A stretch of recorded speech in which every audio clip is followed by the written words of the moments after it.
जिंदगी में कभी ना कभी कहीं ना कभी ऐसा मुकाम आएगा जब आप बहुत अकेला फील करेंगे। हो सकता है दुख का समय भी आए।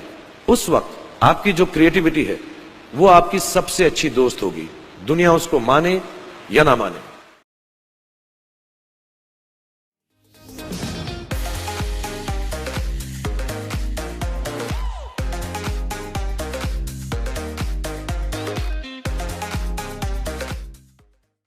With many movies already planned by production houses to tell stories from Indian history, it had me thinking of the several stories that deserve their own movies. The initiative by Ajay Devgan to showcase stories of unsung warriors from Indian history is a noble one, and something people are extremely excited to see. With other stories including the Vikram Batra biopic, and Mohan Lal's Lion of the Arabian Sea, I thought of suggesting several stories of unsung warriors that deserve their own movies. So here is Tried and Refused Productions with 8 unsung warriors from Indian history that need their own movies.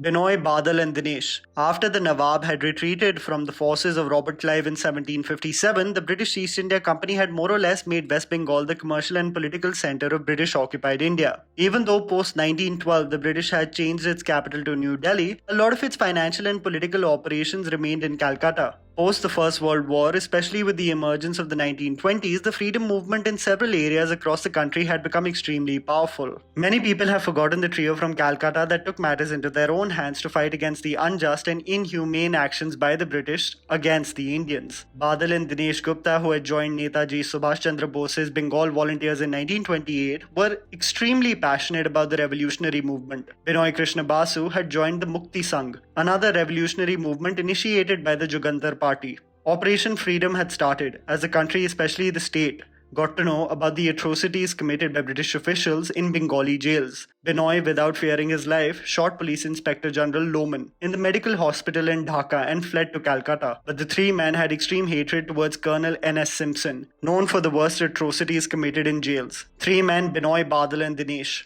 dressed in European attire, entered the writers' building in Dalhousie Square in Calcutta and assassinated Simpson in point-blank range. This led to a firing battle between the revolutionaries, knowing very well their death was inevitable. Getting pushed to the corner, they knew that getting captured was inevitable. Rather than getting captured, they believed death was a way more respectful destination. Badal took cyanide and Binoy and Dinesh shot themselves with their own revolvers. Dinesh was the only one who survived the near-fatal injury and was hanged on 7 July 1931. A story of brave men who knew that death was inevitable but still fought against the unjust and ghastly acts committed towards Indians by British imperialists. Rajinder Singh. If someone asked you who was the first recipient of the Mahavir Chakra of independent India, would you know? It was Brigadier Rajinder Singh from Jammu and Kashmir. Rajinder Singh's story is one of bravery and patriotism that would be cinematic gold if transformed in the form of a film. After India's independence on 15th of August in 1947, there were several issues with respect to the partition of India. Separate states carved by the British, forming an Islamic state in the form of Pakistan. The last Dogra ruler, Maharaja Hari Singh, had acceded the state of Jammu and Kashmir to India on 26 October 1947.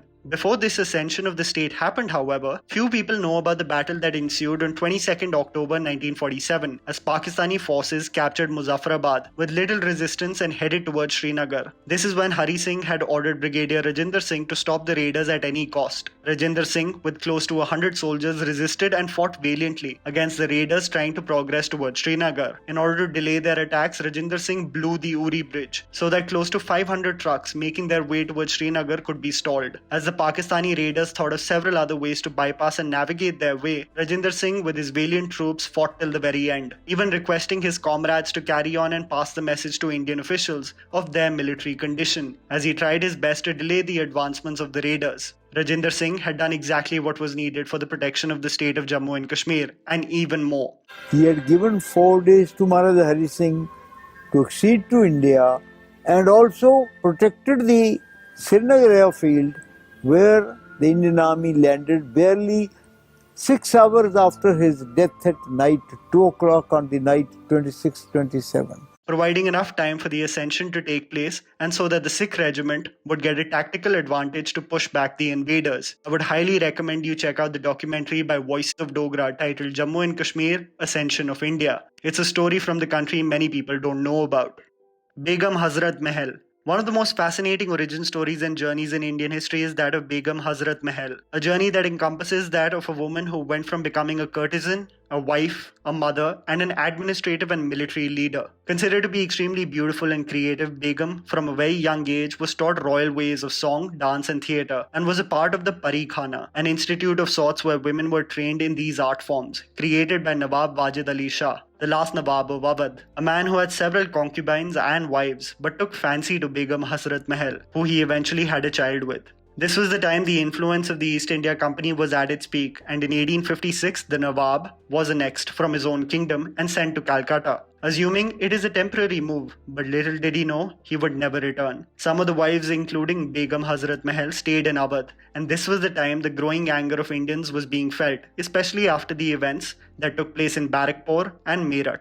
Knowing the increasing influence of the imperialists in Lucknow, Begum Hazrat Mahal proved to be a capable administrator, uniting Hindus and Muslims and even influencing women to bear arms and ammunition. Begum Hazrat Mahal fought valiantly to restrict the advances of Sir Henry Lawrence, the resistance being so strong that the British forces had to leave Lucknow. Hazrat Mahal several times refused peace treaties with the British and vowed to get them out of Indian soil. What is heartbreaking is that it is said that alliances were shifted mid-battle out of frustration to aid the British. Noticing as she was cornered, unable to distinguish between friend and foe, she fled to Nepal, where she lived isolated and breathed her last, refusing to come to a compromise with the British and return back to India. Just screenshot this iconic reply from the unsung warrior when she was sent a letter by Queen Victoria of a better future with more independence in India. Kala Pani and its dark history. I visited Andaman and Nicobar Islands last year, and when you visit the cellular jail in Port Blair, you realize the dire and traumatic history of the beautiful island we consider home. In 1996, there was a Malayalam movie starring Mohanlal and Tabu called Kala Pani, and despite its powerful premise and portrayal of atrocities, it suffered from the same tropes of 90s Indian cinema, unnecessary comedic subplots and a romantic story as its main thread holding it together. During the British Raj, freedom fighters who rebelled against the imperialist forces were exiled to the prison in Port Blair of Andaman and Nicobar Islands. Prisoners were kept in solitary confinement, inhumane acts were committed by jailers including flogging, prisoners were whipped if they spoke to each other,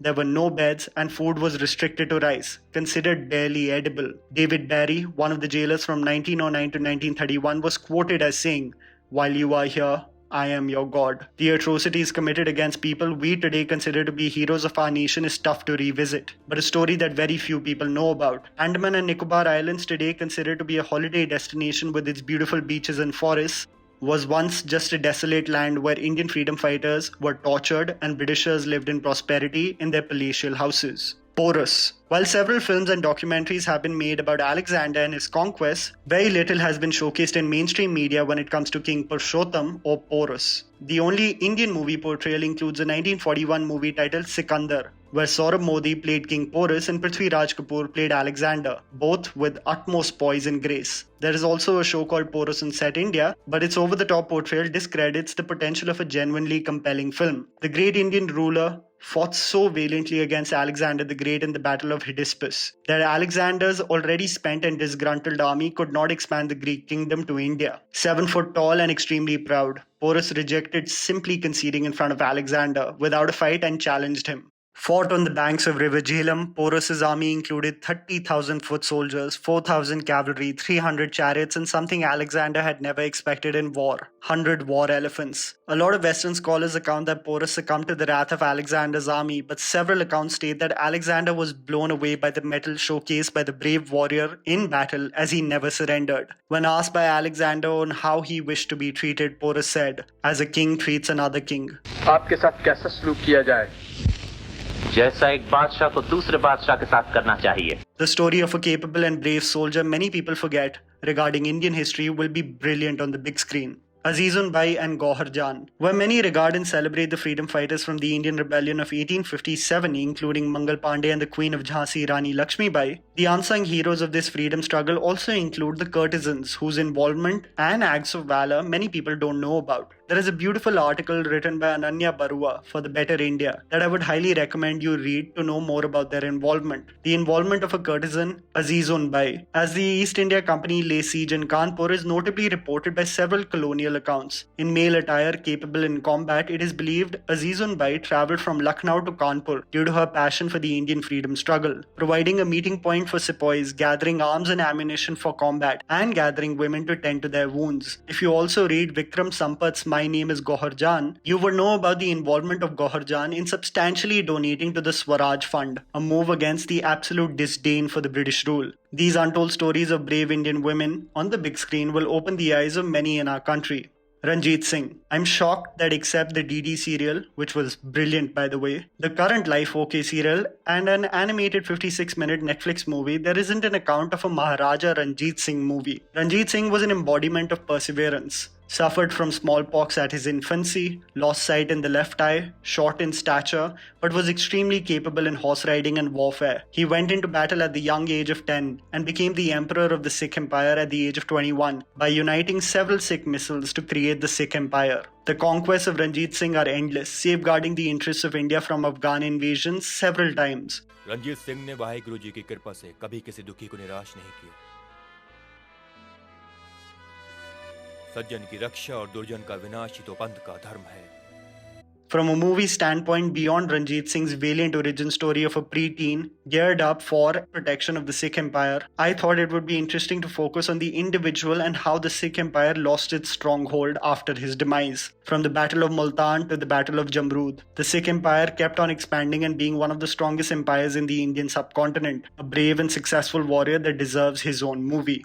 Rani Chennamma. Did you know that there was a queen from Karnataka that defeated the great Mughal army of Aurangzeb? An unsung hero from Indian history is undoubtedly Rani Chennamma, a woman who gave her word and stood strong, resolute and confident in her kingdom's capabilities. The movie adaptation would brilliantly capture her arduous personal life and facing a growing Mughal army head-on. Somash Khera Nayak was the king of the Keladi kingdom, stretching the entire seacoast from Malabar to Goa, fell in love with Chennamma and married her. What started as an association of pure love and respect got muddy due to the king falling prey to the seductress in the form of Kalavati. Gradually, the king became distant from the kingdom and its administrative ways, and this is when Chennamma took responsibility. Many individuals were not comfortable with a woman at the helm of affairs, but she was vigilant and categorical in facing any setbacks, coming out as a winner in both the battles against the Sultan of Bijapur as well as the Mysore army. The shocking story, however, is how Raja Ram, the son of Chhatrapati Shivaji, dressed as a monk, requested for protection as Aurangzeb's Mughal army was after him. When Aurangzeb requested Raja Ram to be handed over, Chennamma declined and faced the Mughal army led by Aurangzeb's son in battle. The queen was victorious, despite her aides guiding her not to engage in war.